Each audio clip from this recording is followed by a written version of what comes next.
성수기에는 이거 저기 써야 되는데 그럴 때는 그냥 할 수가 없어.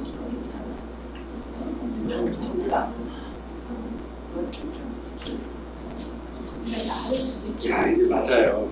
이게 물리적인 것보다 이게 심리적으로 좀 여유가 있어야 되는데 저도 요새 그 업무 때문에 막 몇 개월째 지금 이러니까 집에 그래서 목요일 날은 같이 식사하는 날 정해놓고 그날 외에는 일요일도 나가서 일하니까 집사람만 좋아하죠. 목요일은 뭐 특식이 나오나요? 아니 목요일은 6시에 퇴근해 집사람하고 밥 먹어야죠. 집에 가서. 왜 시간이죠? 일주일에 한 번. 네. 바쁜 거 아니까 뭐라고 안 하고. 아니 그래도 가정의 날이 수요일 아니에요? 수요일은 다른 직원들 가정의 날 하니까 그걸 마무리 제가 하고 목요일 날. 네. 제가 은근히 좀 이렇게 배려를 한 사람이에요. 그러시니까. 네. 그래서 다 하고 누군가를 지켜줘야 되니까 뭐 해놓고 해야 되니까. 네. 보시니까 어떠세요? 통섭이라는 단어를 좀 잘, 컨서비언스라고 하는 단어를 좀 잘 기억해 주시면 좋을 것 같아요. 네. 통섭은 학문과 학문 간의 경계, 기존 생각과 과거의 생각과의 경계를 허무는 거에서 시작입니다. 예. 그래서 아까도 말씀하신 학문 간의 경계, 자연과학과 인문학. 근데 실제로 현장에서 일을 해보거나 아니면 여러분들도 사업을 하시거나 아니면 부서에서 일을 하든 어떤 일을 하든 내가 공부했던 것만 가지고는 아니면 내가 가지고 있는 생각만으로는 지금 사회 변화를 따라갈 수가 없어요. 옛날에는 그냥 제가 수학, 뭐 이렇게 과학 하나만 잘해도 그냥 전문가서 먹고 살만 했어요. 근데 죄송한데 지금은 수학자를 그래서 그걸로 갖고는 생활하기 많이 어려워요. 그리고 워낙 바뀌잖아요. 그 가장 좋은 게요. 요즘 AI나 이런 거 그 전산 전공하는 아이들 꼭 인문학을 가르쳐요. 그래서 요즘에 진짜 가장 몸값 비싸게 받는 아이들이 전산을 전공하지만 세부 전공으로 철학이나 다른 걸 전공하는 아이들. 저희 조카도 철학을 4년 동안 공부하고 부전공이 컴퓨터 사이언스였고요. 그걸로 미국 가서 지금 공부하거든요. 전혀 달라요. 그러니까 너는 왜 철학을 해?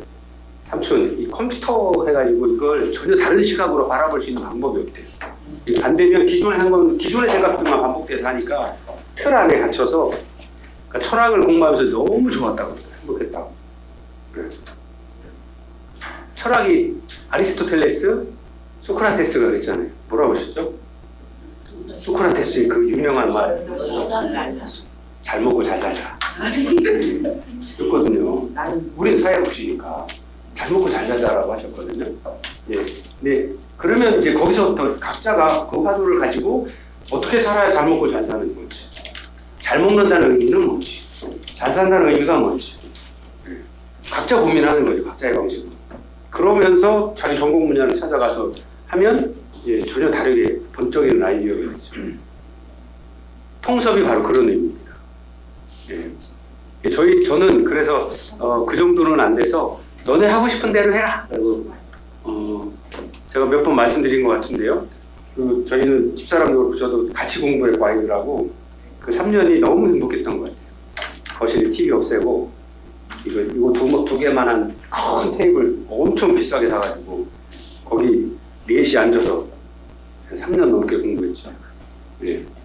제가 저희 아이들 다 인서울 했다고. 다 S대 갔어요. 딸 둘 다. 서울에 있는 대학을 가면 S대 아닙니까? 서울에 있는 대학교 S대. 꼭 서울대만, 서울대가 서울에 있는 대학교잖아요. 성함도 S대 있어요. 안 하는데 S대 있어요. 그런가요? 네, 그러니까요. 우리 딸 S대 갔어. 근데 저희 큰아이 서강대 갔거든요. 그것도 서강대가 S대잖아요. 뭐 그러면 됐죠. 그래서 저는 그냥 거짓을 말하진 않았어요. S대 맞잖아요. 서울에 있는 S대. 작은 아이도 S대 갔고 큰 아이도 S대 갔고 그럼 각자 알아서 생각할 그 S대 맞아. 저는 뭐 거짓말을 하지 않았으니까 뭐 다들 재밌게 잘 사니까 됐죠. 그러면 뭐 잘 먹고 잘 살죠. 제 기준으로는 뭐 더 이상 바랄 게 없죠. 예. 우리가 사회복지를 하고 사람들을 만나고 통섭이라고 하는 과정들을 한번 넣어서 생각을 해보면 클라이언트하고 나하고 다른 게 뭐지? 예. 예를 들어서 우리가 프로포잘이라고 그러면 제안을 내는 나하고 평가하는 저 사람하고의 차이가 뭐지?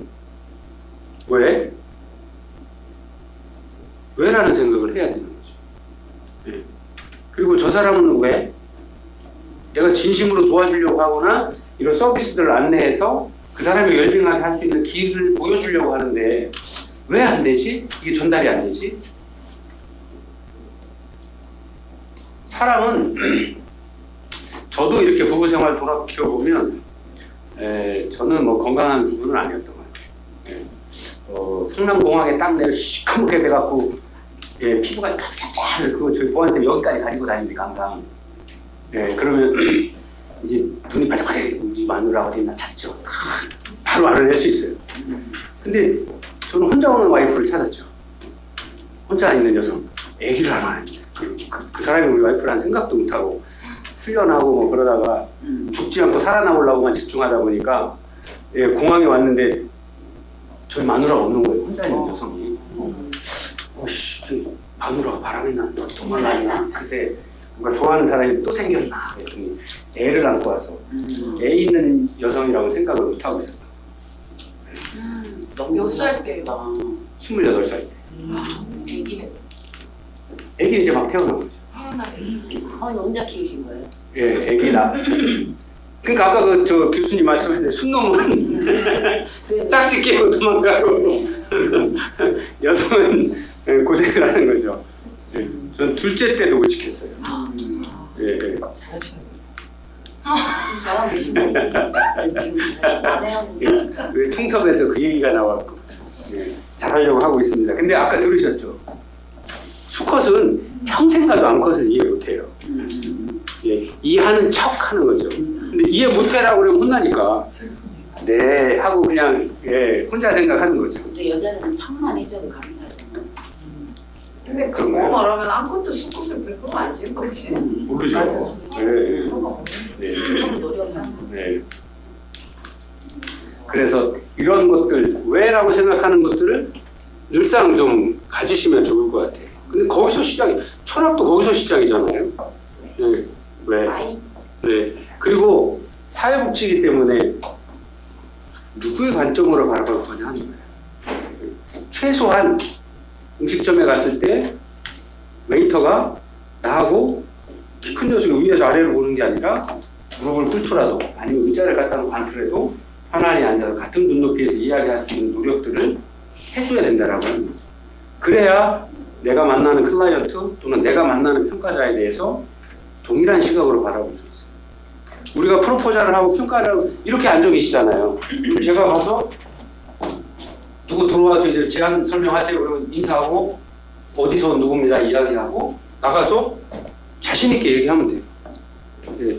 당당하게 내가 하는 일이 뭐고 내가 어떤 걸 제안을 하고 그렇기 때문에 나는 이것을 나의 사명으로 또는 내가 자신 있게 얘기할 수 있다라는 것들을 틀리더라도 당당하게 얘기해주면 50% 먹고 가요. 저 사람 그 일에 잘하는 것 같아.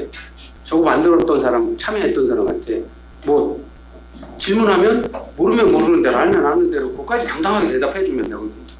예. 같은 높이로 저 사람이 무엇을 요구하는 것인가 그 다음에 어떤 것들을 이야기하려고 하는 건가를 잘 이해해서 그 부분에 대한 걸 자기 소신껏 이야기해주면 되거든요. 예. 근데 단순히 이 금전적인 거나 다른 부분의 생각이 있으면 그 생각이 복잡해져서 상대방이 이야기하는 질문의 요지를 파악을 안 하려고 그래요. 자기가 하고 싶은 얘기만 하려고 그래요. 근데 죄송한데 평가는 제가 아니라 앉아 계신 분들이 하시잖아요. 저 사람들의 시각으로 바라봐 줘야죠. 우리가 클라이언트를 만날 때도 제안서를 만들 때도 어디에 중점을 둘 거냐가 제일 중요하죠. 예를 들어서 물건을 팔러 왔는데 우리 물건 최고예요. 당근 쫀득이 먹어보면 사람들이 다 반해요. 이거 먹어보고 한 번만 먹은 사람 없어요. 이야기 아무리 해봐야 나는 아직 안 먹어봤는데 사진으로만 봤는데 당근 100% 맞아? 네, 거짓말. 근데 제주도라고 그랬는데 당근이 제주도만 나나? 이 생각하고 있거든요. 예. 그러면 다르게 접근할 수 있어요. 그래서. 예. 여기에서 말하는 대로 누구의 관점에서 바라보는 거예요?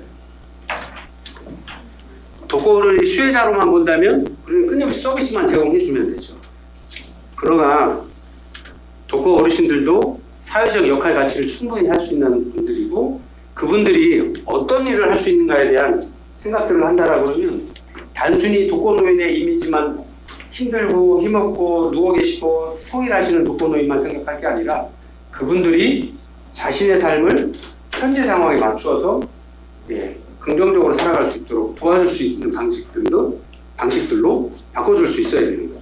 그게 우리가 얘기하는 사회적 역할 가치라고 하는 SVR로 표현되는 단어입니다. 그렇게 되면 시각도 달라지고 제공하고자 하는 서비스가 다르죠. 무수히 많습니다. 그냥 단순히 어디에서 물건 지원받아서 우리 사회복지기관들은 그냥 바이패스죠. 들어왔다가 회계 처리해주고 영수증 끊어주고 여기다 받은 영수증 받아서 처리하고 기관에 회계 처리해주는 이런 바이패스 기관이면 그걸 만족한다라고 그러면 그렇게 해야죠. 근데 죄송한데 그런 기관 오래가는 기관 못 봤어요.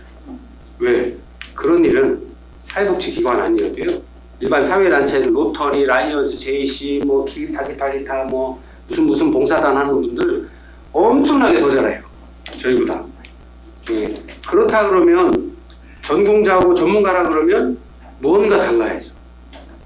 즉 무언가 다르다라고 하는 이야기는 클라이언트의 마음에 가까이 가서 그들이 원하는 곳 등 가려 그런데 다리 긁는 게 아니라 등 가려 그러면 등을 긁을 수 있어요.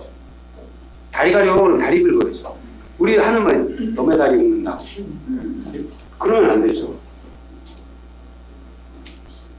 그리고 우리가 해야 되는 것들 중에 거의 보면 저희도 처음엔 그랬던 것 같은데 제한 시간이 정해져 있으니까 그냥 그거에 맞춰서 어떻게든 서류 한 구멍을 꾸리려고.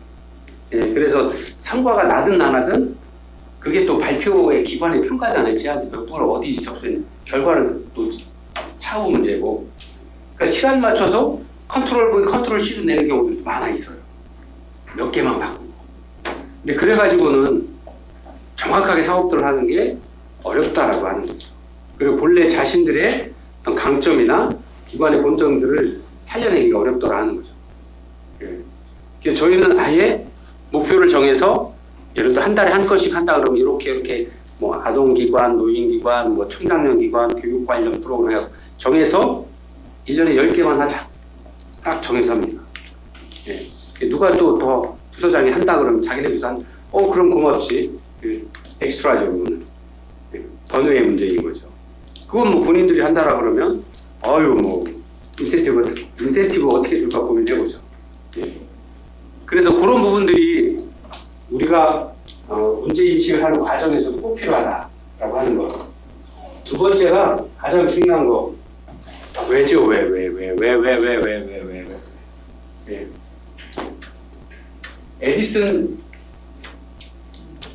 여러분 에디슨은 이해하시죠? 이 어렸을 때 공부하면 기억이 난다니까요.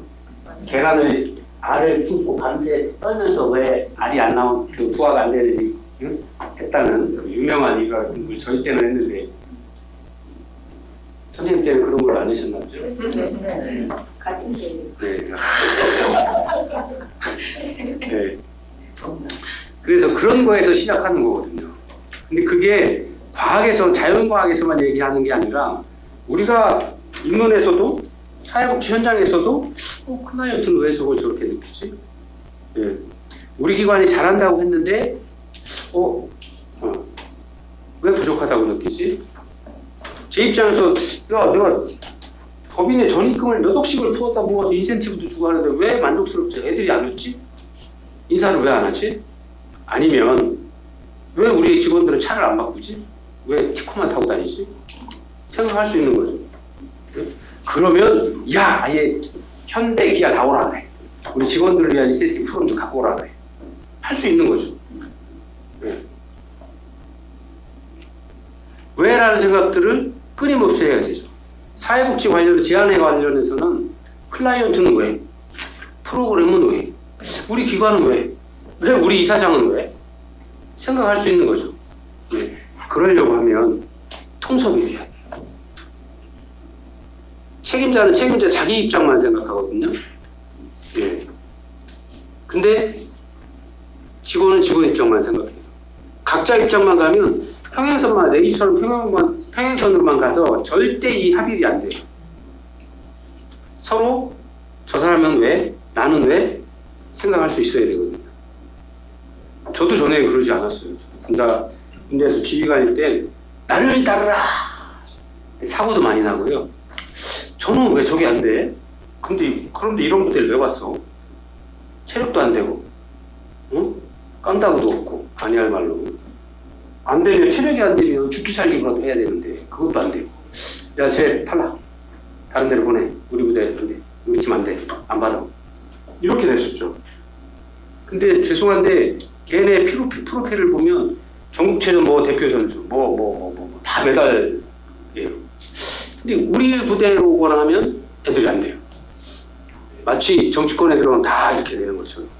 좋은 사람도 이상하게 바뀌는 것처럼. 그래서 저희가 바뀌어야 돼요.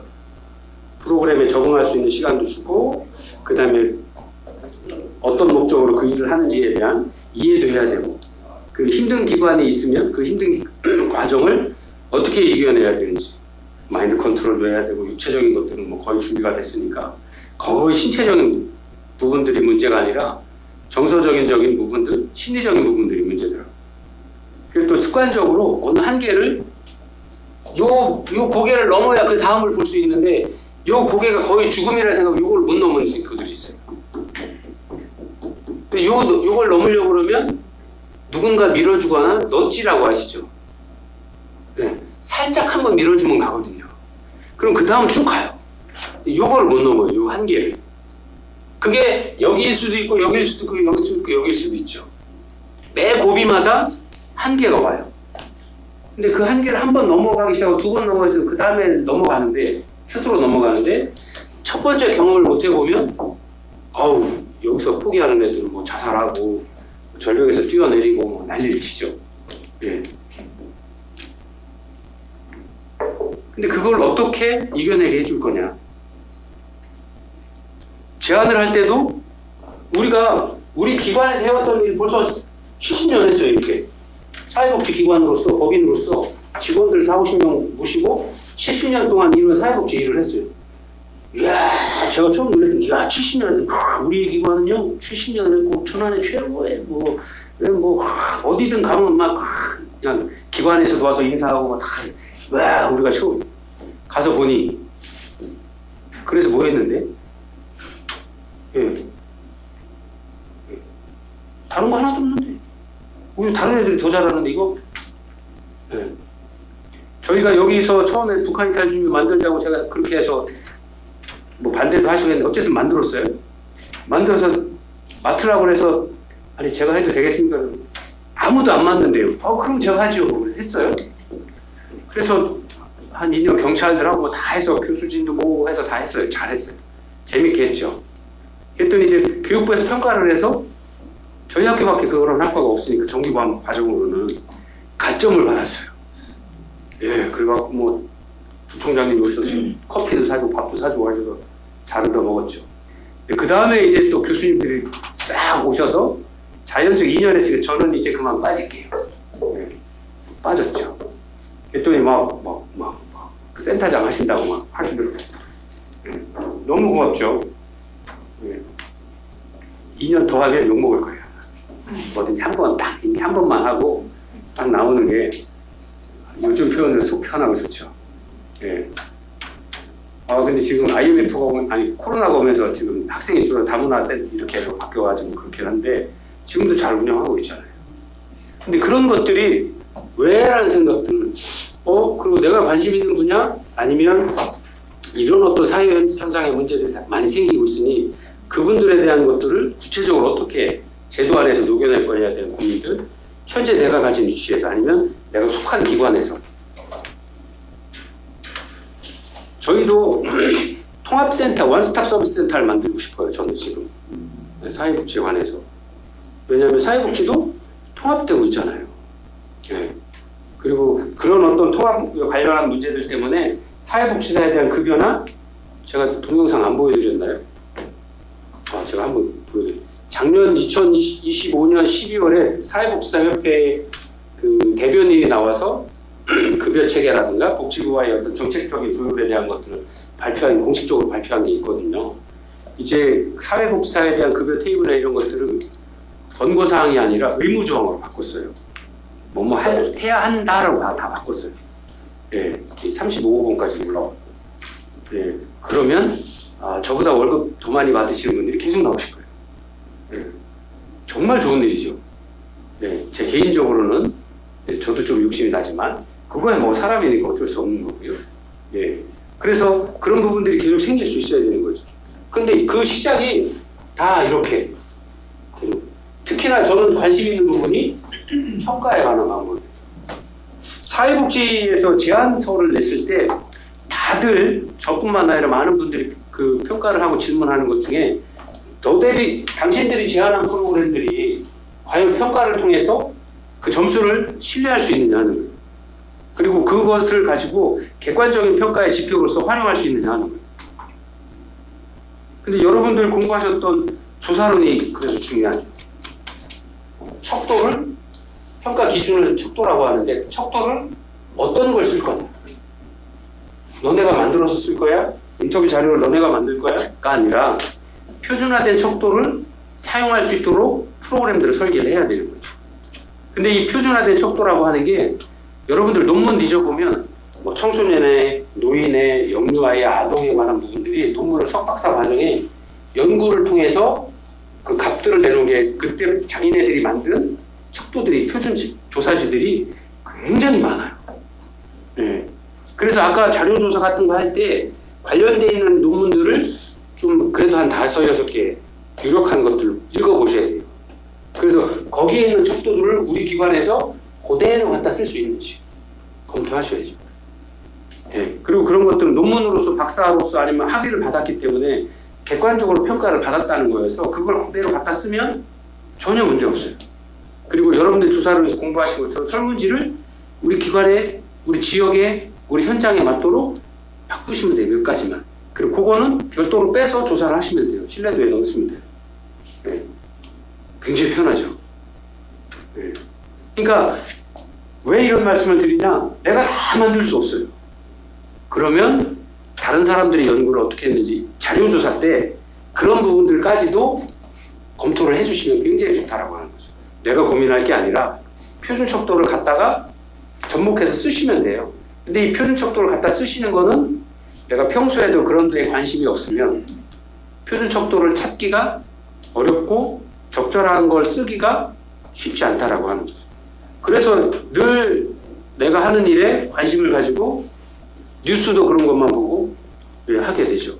여러분들도 사회복지 공부 전에 하시기 전에 그냥 사회복지 어려우신 분들 도와드리고 뭐 누가 좀 이렇게 하면 하고 뭐 그런 거지 뭐 자원봉사라고 큰 차이 있어?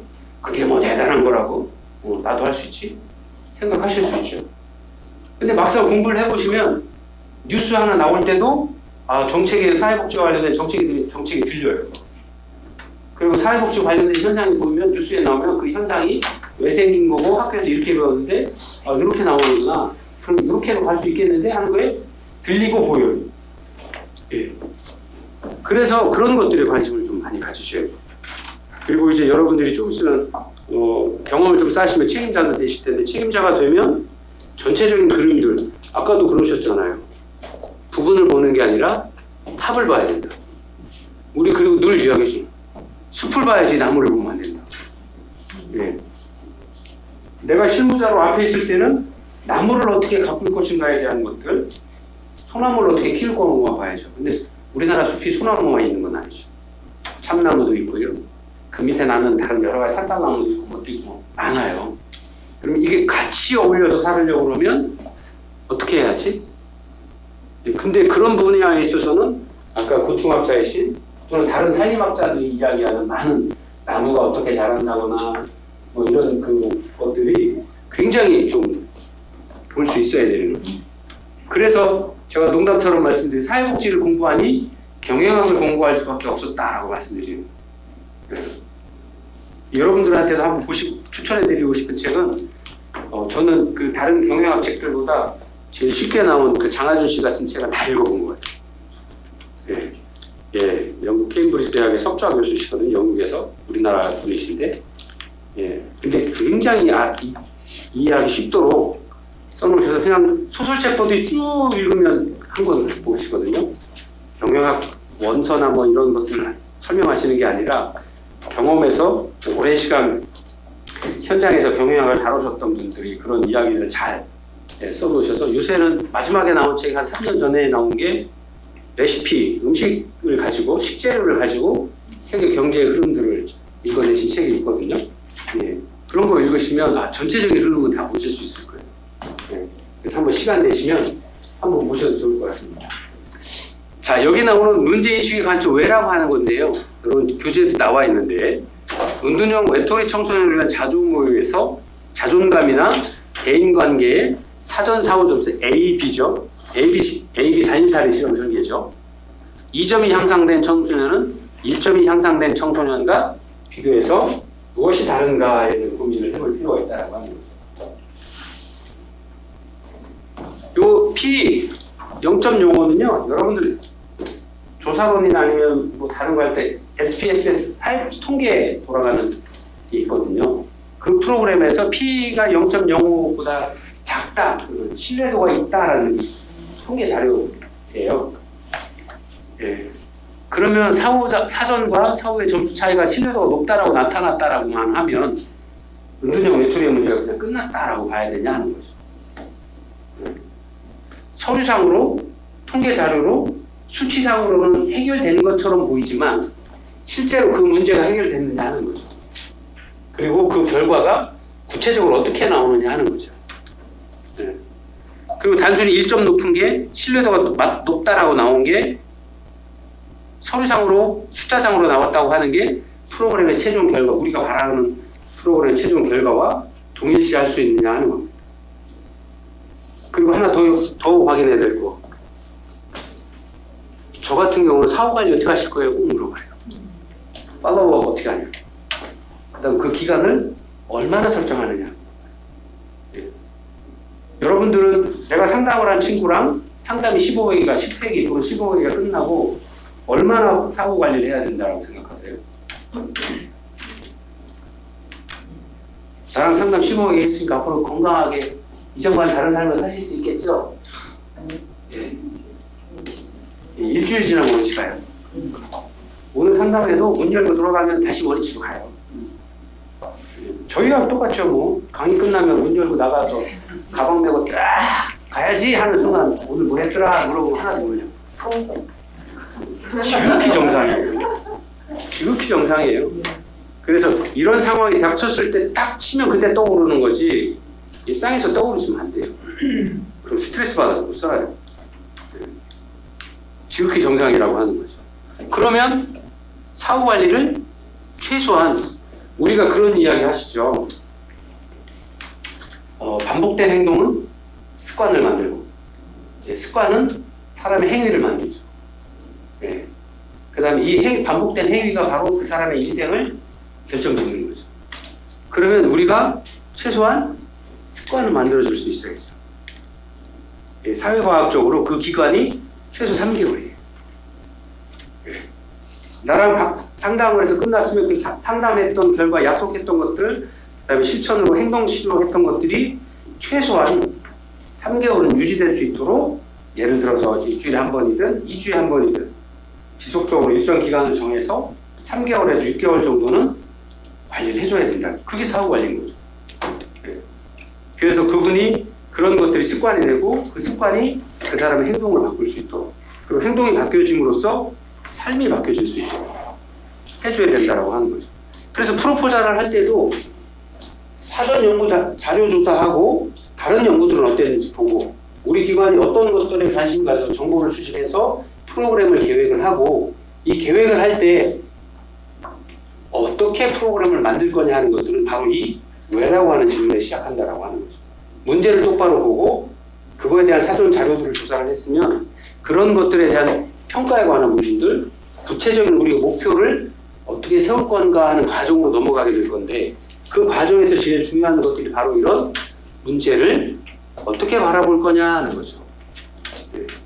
단순히 노인분들에게 겨울에 김장만 갖다 주고 연탄만 채워주면 그분들이 행복하다라고 생각할 거냐, 아니면 그분들이 뭔가 일을 통해서 자신들의 삶의 목적들을 가지고 활동들을 통해서 이웃과 같이 나누고 하는 것들을 지속적인 삶의 보람을 가지도록 만들어줄 거냐 하는 접근 방식은 바로 이런 시각적인 차이에서 나오는 거죠.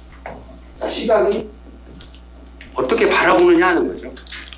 영어로는 perspective라고 합니다. 자, 세 번째가 대상이 누구냐 하는 겁니다. 자, 아까도 말씀하셨던 미시적, 중간적, 거시적이죠. 미시적은 아주 작잖아요. 클라이언트라고 하면 클라이언트 개인만 바라보는 겁니다. 여러분들 가족치료론에서 공부했던 것처럼 가족치료라고 하는 것의 시작이 가족을 가족 하나로만 바라볼 거냐, 가족 내에도 체계가 있고 위기가 다 있죠. 가족을 치료하기 위해서는 가족만으로는 안 되고요. 아까 청소년 치료 때문에 가족이 다 와서 상담을 같이 받는다라고 말씀드린 것처럼 가족을 치료하기 위해서는 이쪽 저쪽 양쪽 가족의 더 큰 단위의 가족들까지, 할아버지까지 포함한 가족 단위가 필요하고요. 그 가족 단위를 포함한 연계되어 있는 다른 사회 관련 기관들이나 가족들까지도 같이 포함이 되어야 돼요. 그래야 정확하게 되는 거죠. 그래서 미시적인 입장이 시작해서 중간적인 입장뿐만 아니라 거시적인 입장, 사회 체계 안에, 브롬프 앤 브레너가 이야기한 생태 체계 안에 있는 문제들이 고루 상호작용을 할 수 있어요. 전체를 다 할 수 없죠. 다만 필연적으로 연결되어 있는 관계들은 상호작용이 건강해야 된다고 하는 거예요. 에너지를 주고 에너지를 받고, 그렇게 되어야 된다고 하는 거죠. 그래서 이러한 것들이 이 대상을 클라이언트 하나로만 볼 게 아니라 주변까지 확대돼서, 그래서 여러분들이 사례관리론이나 이런 것을 실천론에서 공부하셨던, 조사론을 공부하시면서든 클라이언트를 짚었던 초기 사정 과정에서 가계도 그리고, 가계도도 말씀하신 건 나를 중심으로 3대를 보잖아요. 형제까지 다. 거기다가 생태체계도, 나와 연관되어 있는 사회 관련 체계들, 다양한 나와 연관된 체계들을 다 어떤 상태로 가는지를 공부를 하죠. 보건에 관한 거, 또 재산, 고용, 직업에 관한 거, 교육 수준에 관한 거, 교회 친구 관계, 교우 관계 다 오죠. 그래서 이 사람의 강점이 무엇인지, 이 사람을 도와줄 수 있는 사람이 누군지, 또는 이 사람에게 문제를 제공하고 있는 사람이 누군지를 초기 사정 때부터 다 계속 그 실천의 과정마다 관련되어 있는 다양한 자료들을 사정을 하죠. 바로 그런 문제들 때문에 대상을 정확하게 이해하기 위해서다라고 하는 거죠. 그리고 이 대상이 정치인들의 입장에서는 지역사회나 국가가 대상이 될 수 있는 거죠. 저희같이 사회복지 현장에서 하시는 분들은 가족 개인이나 가족 또는 그 가족을 포함한 작은 부분들, 지역사회 정도가 되겠죠. 이렇게 미시적으로 보느냐, 거시적으로 보느냐, 또는 그 중간에 있는 매조적인 시각으로 볼 거냐에 따라서 대상에 대한 접근 방법이나 실천 방법들은 굉장히 다양하게 나타날 수 있다라고 하는 겁니다.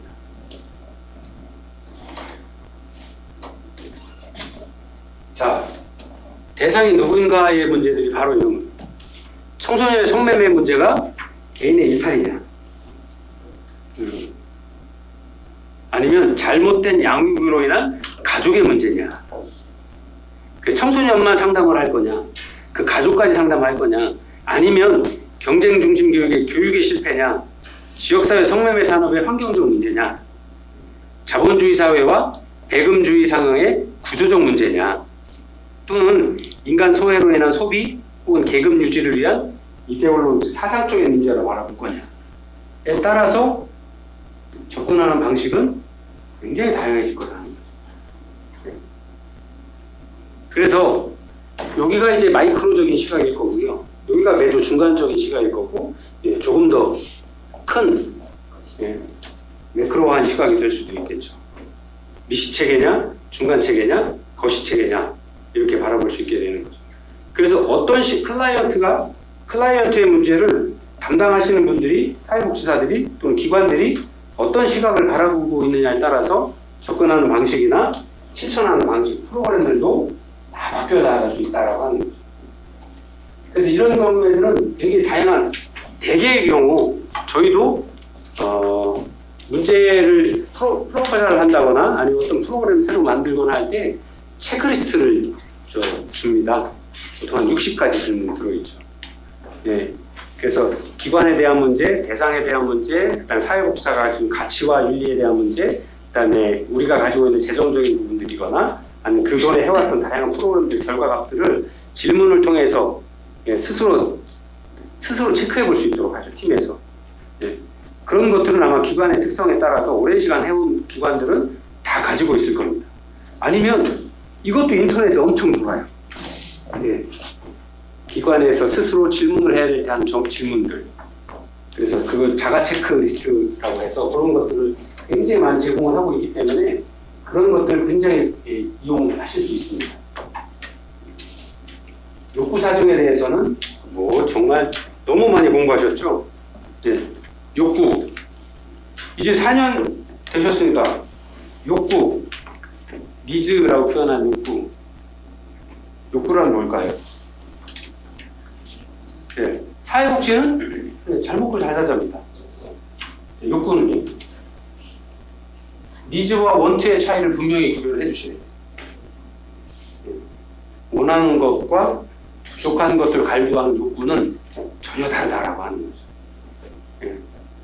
원하는 건 생존의 필수적인 문제는 아닐 수도 있어요.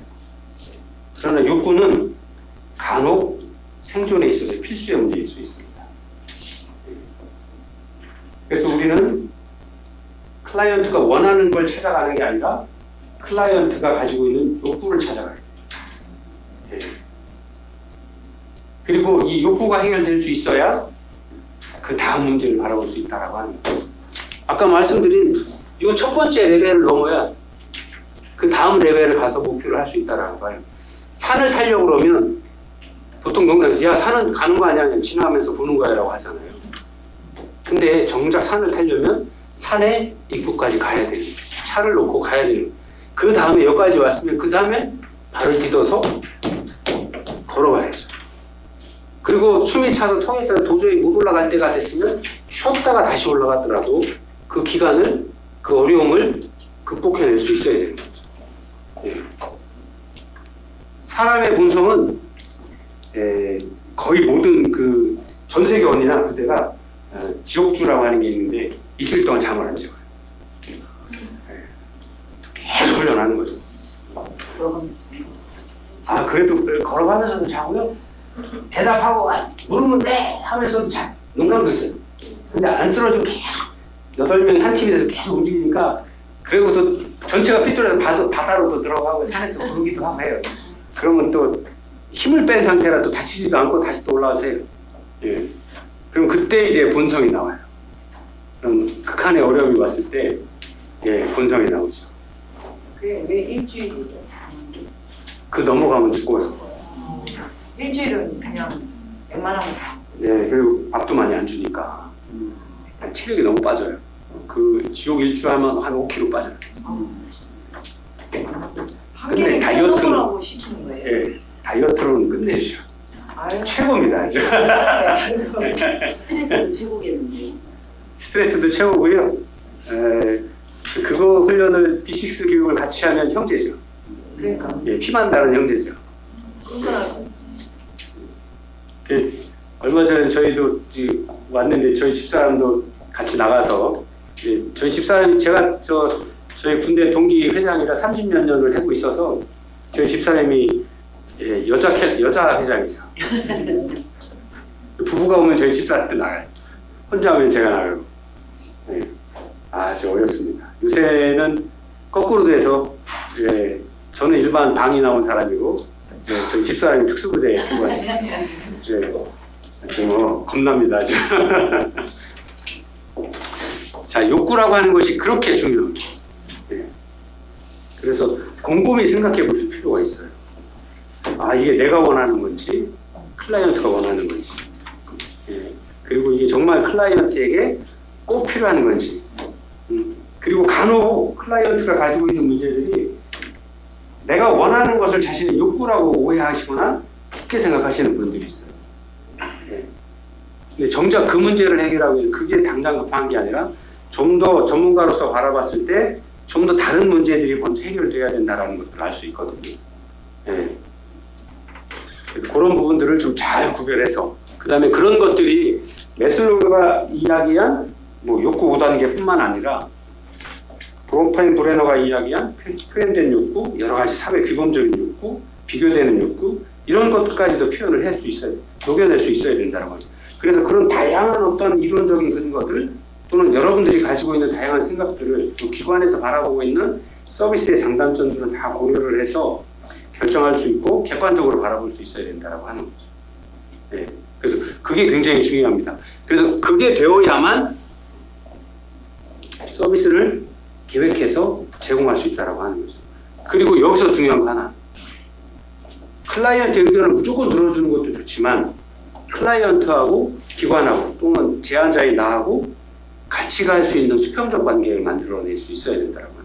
그런 관계 하에서 진행될 수 있는 프로그램들을 서비스를 설계하고 제공할 수 있어야 돼요. 예. 가치가 될 수 있어야 되는 거예요. 그리고 그러려고 하면 클라이언트가 가진 강점이 보이셔야 돼요. 저희 연탄기술론에서 배우셨죠. 강점, 관점. 예. 저희도 상담할 때 정말 그 첫 시간이나 뭐 이런 거 하면 습관적으로도 그렇게 이야기해요. 오기가 힘들었을 텐데 약속 시간에 딱 맞춰서 정말 멋지더라. 이야기해줘요. 칭찬으로 시작해. 그러면 오셨어요? 안녕하세요. 반갑습니다. 앉으세요. 이제부터 상담 시작합니다. 내가 50분 하고요. 5분은 기록해야 되고요. 그래서 아마 55분 정도 해도 될 겁니다. 지금부터 준비하세요. 질문 시작합니다. 예, 그러면 예, 재미 하나도 없죠. 예, 예, 무슨 저 검찰에 가서 경찰에 조사받는 조서실에 있는 것도 아니고.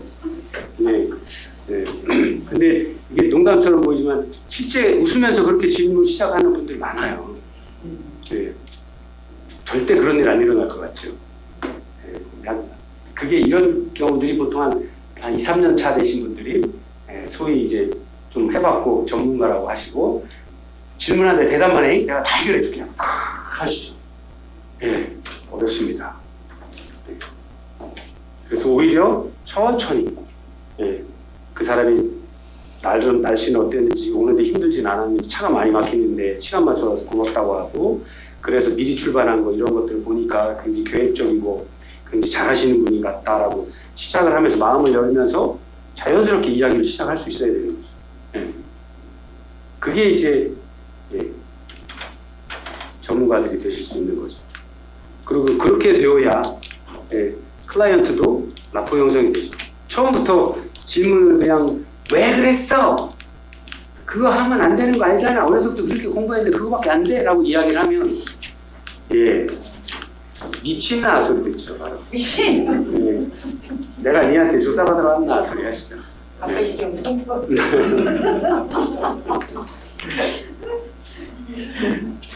자, 욕구에 대한 부분들은 빨리 넘어가겠습니다.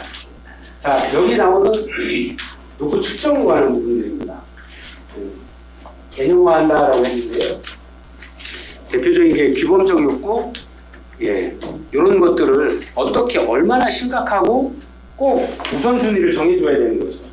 예를 들어서 저희가 사회 문제에 대한 어떤 아니면 어린이 재단의 초 어린이 유산 재단에 밥을 결식 아동을 돕기 위한 프로그램들을 제안한다. 예. 결식이라는 개념을 어떻게 정의하실 건데요? 배고픔을 어떻게 정의하실 건데요? 여러분들은 한 끼 정도야 뭐 다이어트 삼아서 굶지 뭐. 야 옛날에 야 없어서 나무 뿌리도 캐먹고 풀뿌리도 캐먹고 북한 애들은 막 야 응? 뭐 한 끼 굶는 거 가지고 네. 어떻게 바라보느냐. 클라이언트의 시각으로 클라이언트가 가진 욕구를 있는 그대로 받아들일 수 있어야 되죠. 그리고 그것이 객관적으로 우리 사회 기준에서 우리 사회 현장에서 어느 정도 수준으로 받아들여질 거냐 하는 것들을 객관적으로 평가하실 수 있어야 돼요. 그래서 그러기 위한 도표들이나 척도들이 굉장히 많이 있고요. 그래서 아까도 말씀드린 통계청에 보면 우리나라 전체 가구의 소득 수준이라든가 생활 수준이라든가 거기에 하는 뭐 엔겔 지수라든가 지니 개수라든가 아니면 식생활에서의 소비 수준이라든가 이런 것들이 다 숫자로 다 나와 있죠. 그러면 어떤 그런 기준들을 가지고 현재 객관적으로 이 사람이 이야기하는 문제들이 어느 수준까지 가야 될 건가, 어느 수준인가에 대한 또는 법률도 있죠. 법제론에서 공부하신 여러분들 국민기초생활보장법에 나온 우리나라 중위소득의 가구의 소득 수준과 생활 수준을 비교해서 객관적으로 데이터를 보여줘야 되는 거죠. 아, 저 사람 배고프대요. 근데 저 평소에 4그릇 먹었는데 오늘 1그릇밖에 안 먹어서 배고프대요. 이러면 객관적인 자료를 쓸 수가 없죠. 그래서 그런 자료로 수치로 비교해서 표현해 주는 것들이 굉장히 필요하다라고 하는 거죠. 표현된 욕구와 인지된 욕구 이런 것들을 객관적으로 보여줄 수 있어야 된다라고 하는 거예요. 그리고 클라이언트가 요구한 욕구와 우리 사회 수준에서 또는 기관에서 또는 이런 어떤 그 형태의 다양한 기준들에서 어떻게 표현될 수 있는가를 좀 객관적으로 보여주실 필요가 있다라고 하는 겁니다. 그리고 그런 것들을 다 평가해 봤을 때 우리가 제공하는 프로그램들이 이런 거고 제안하는 프로그램이 이런 거고 이런 것들을 통해서 클라이언트가 말하는 요구, 클라이언트가 요구하는 수준에 어디까지 맞춰줄 수 있다. 그래서 지금은 요만큼이지만 아마 스스로의 힘으로 이만큼 올랐으면 그 다음엔 알아서 나머지 100을 채우기 위한 노력을 할 수 있을 거다. 그 힘을 우리가 줄 거다. 우리 프로그램에 보면은 그거다! 라고 이야기하는 거죠. 그러면 뭐 더할 나위 없을 것 같습니다.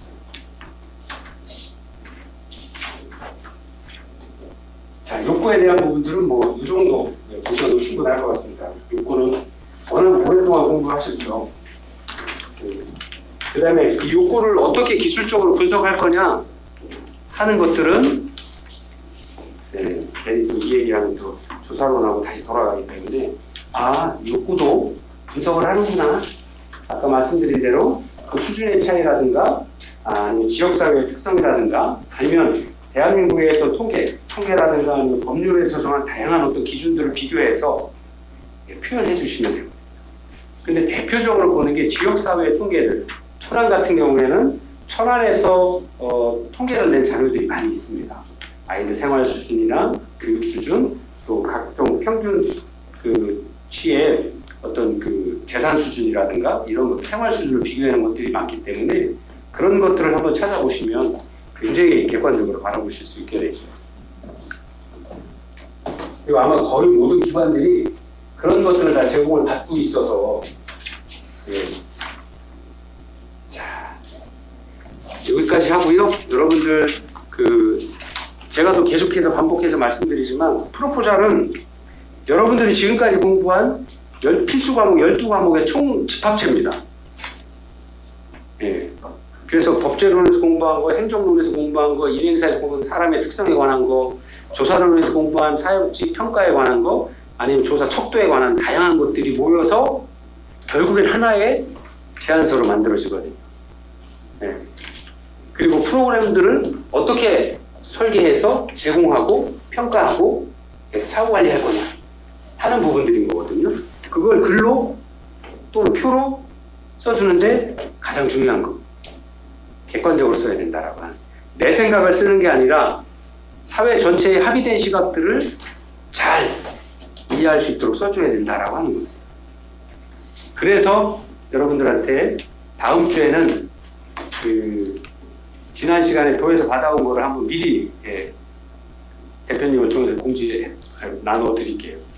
그러면 그런 다른 사람들이 쓴 가장 최신의 충남도에서 했던 것들을 읽어보시면 이렇게 평가하고 이 문제를 이렇게 바라보는구나, 이렇게 표현하는구나. 그래서 자기네들이 제안하는 프로그램은 이런 거구나. 근데 어떻게 보면 좀 어떤 프로그램들은 A 수준이 아마 그런 문제를 처음 다뤄봤기 때문에 어떻게 접근해야 될지 몰라서 그러는 것들도 있어요. 생경한 것들도 있어요. 그래서 그런 다양한 것들을 한번 보실 수 있게 다음 주에는 한번 나눠드리도록 하겠습니다. 인터넷으로 나눠드릴 거고요. 그리고 미리 한번 보시고 출력해서도 보셔도 좋고요. 단 얼마 전에 평가한 거기 때문에 밖으로 돈다거나 외부에 공개를 해서는 안 됩니다. 그럼 제가 아주 곤란해집니다. 제가 수업 시간에만 쓰겠다라고 약속을 하고 받아오는 거여서 공개해드리는 자료들은 외부의 다른 분들에게는 공식적인 자리에서나 공개적인 자리에서는 오픈하지 않으셨으면 좋겠어요. 혼자만 수업을 위해서 보시고 또 그거에 대한 생각들을 나름 좀 정리를 하고 계시다가 기말고사 때는 그 기관들을 평가를 해서 점수를 주시고 제가 평가 기준을 드릴 거니까 평가 기준을 보시고 그 개별 기관을 다 평가해서 점수를 주시고 가장 좋은 점수를 선택한 기관은 어떤 부분에서 그런 가장 좋은 점수를 줬는지 선정 이유를 좀 미리 나름 정리를 좀 해보시는 것도 좋을 것 같습니다. 그래서 그런 것들을 보시게 되면 지금 우리가 수업 때 이야기하는 다양한 어떤 부분들이 이 기관은 왜 이런 걸 하겠다라고 그러고 비용은 얼마를 쓴다 그러고 하는 것들이 조금씩 경험을 해보신다라고 그러면 수업 시간에도 훨씬 더 이해가 좀 빠르실 것 같습니다. 자, 긴 시간 수고 많으셨고요. 혹시 수업 시간 때 뭐 질문이나 궁금하신 거 있으시면 지금 하시면 되겠습니다. 그럼 중간고사는 시험만 보게 되는 건가요? 네, 중간고사는 시험만 보시겠습니다. 그리고 이게 오프라인 수업이라 제가 그러면 6주째 시험 문제를 다 드릴 테니까요. 답안지하고 답안지를 좀 미리 구해야 되겠거든. 신청해놔야 되겠네. 그래서 나오셔서 하실래요? 아니면 집에서 하실래요? 집에서요. 잘해오실 수 있으세요? 집에서? 집에서 집에서 봤어. 예. 6주차에 그러면 시험 문제랑 다 드릴 테니까요. 7주차에는 집에서 푹 쉬시고 8주차에 그러니까 그렇죠. 근데 다른 시험들 토요일 수업이 제 시간 하나라고 그러세요. 네. 그럼 저만 수업 안 하시면 다 한 주 쉬시는 거잖아요. 네. 시험을 그날. 그 당연히 댁에서 시험 보셔야 돼요. 그러니까 다 집에서 보실 수 네. 있다는 말씀이신 거죠? 그 주신 문제에서 많이 나올까요? 당연하죠. 감사합니다. 자, 긴 시간 수고 많으셨습니다.